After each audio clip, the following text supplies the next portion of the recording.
Today is Sunday, the 21st of June, and ordinarily I would think of today as being Solstice Day or the first day of summer, but according to the calendar, that was yesterday on the 20th. We live in an age where it's possible to walk down to the neighborhood convenience store, pick up a calendar, or sit down on the computer and find any kind of information you'd be looking for, like the first day of summer or what the summer solstice is. So what's the big deal with the summer solstice, and why do we care about it anyway? It all comes down to light hours. Well, as we all know, plants use elements from the soil and water, carbon dioxide from the air, and energy from the sun to conduct photosynthesis, where they transform that energy into food. So, the number of light hours that a plant can get are directly proportional to the amount of food that can be produced. The summer solstice marks the midway point of the growing season, the number of light hours that one can expect to get to produce food. And that makes it a very big deal indeed. Let's start at the beginning. We'll use this as a model.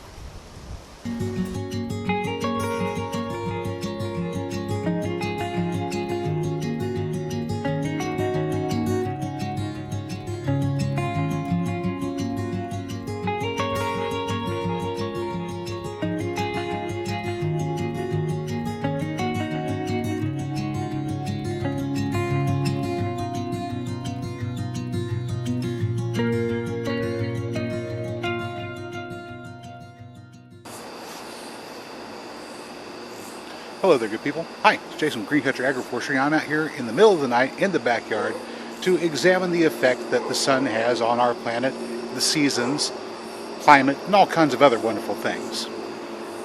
I've got this model I showed you here before. Let me take a moment and turn on the sun.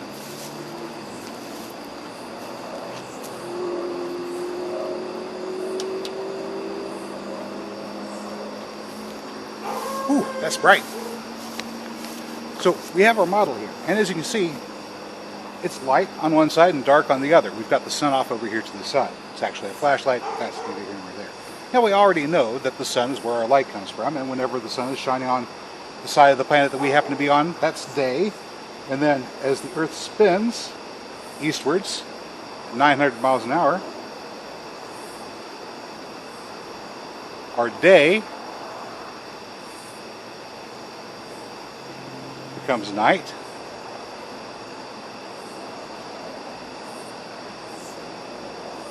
And then, of course, as the Earth continues to rotate, day again. Now, I'm using this little marker here. If this point was the equator and this was the Arctic, this is midway between the two, somewhere in the temperate zone. That's where most of us live. So we know when this Earth turns around once, that's one day. But the Earth also goes on a voyage every year around the sun.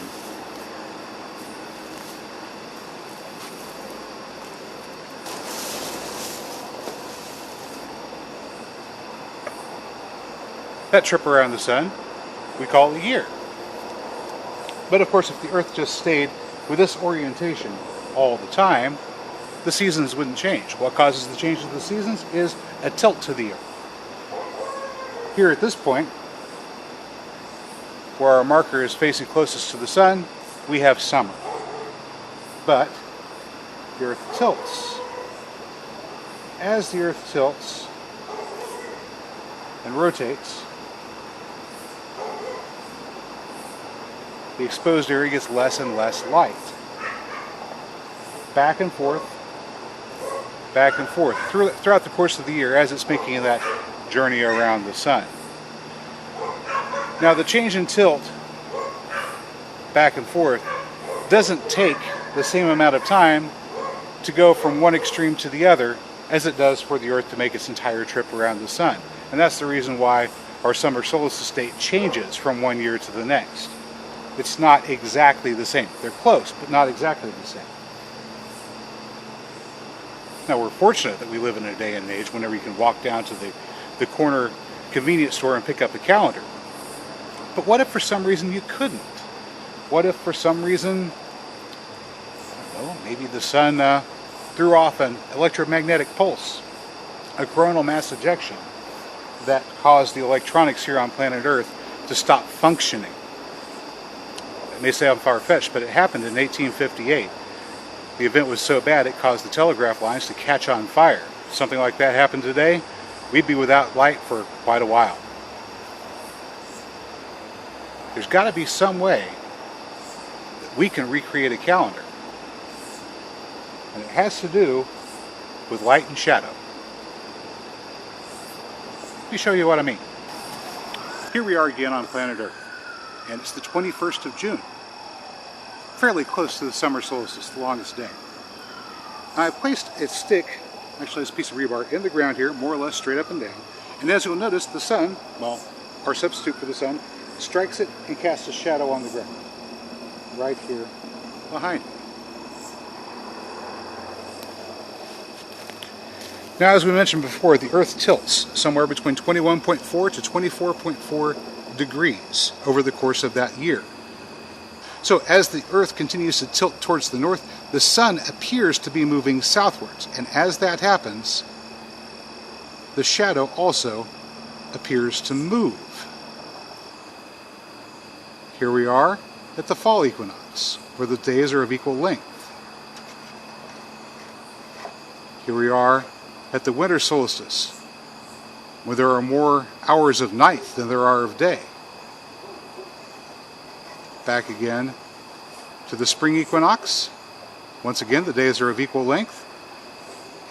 And then back to the summer solstice once more.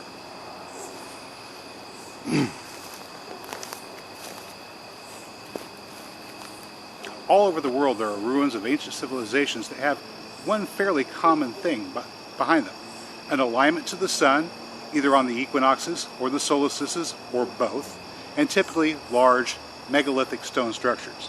So using a stick in the ground isn't very permanent, and we want to record these measurements over long periods of time, coming back to the same place year after year after year.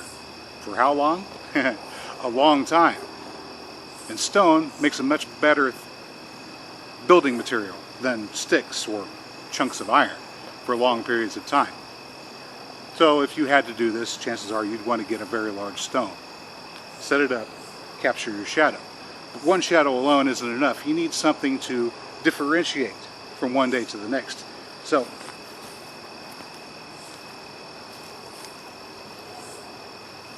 you get a second stone, or in this case a second stick.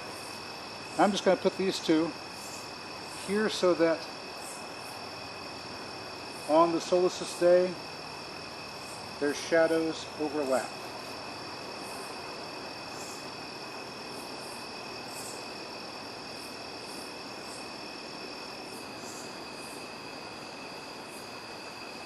Forming one continuous shadow that extends all the way up into the distance. I don't know how far you can see.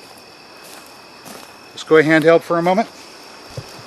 Okay, so here on the handheld cam we've got our stick here, and you can see the shadow that it casts. It comes into our second stick, which continues to cast a shadow. The two shadows overlap.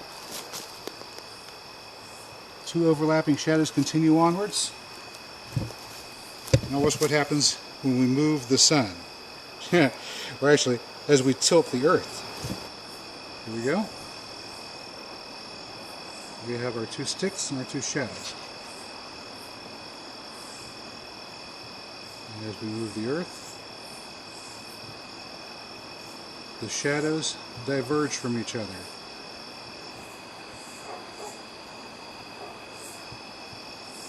Here we are at the equinox. Spring, fall, doesn't really matter. The distance between the two shadows is going to be the same for either one. Let's take a look. Here's our first stick and the shadow that it casts. We follow this to our second stick, or second stone, and we notice that we now have two shadows. Those shadows will not come back together again until we reach the solstice again. We're going to continue to tilt the Earth to the north, moving the sun apparently to the south, and you can see those two shadows continue to diverge. And then as we come back towards the longest day, the summer solstice, they come back together again. Over time, year after year, one might place a new stone, mark the position of its shadow.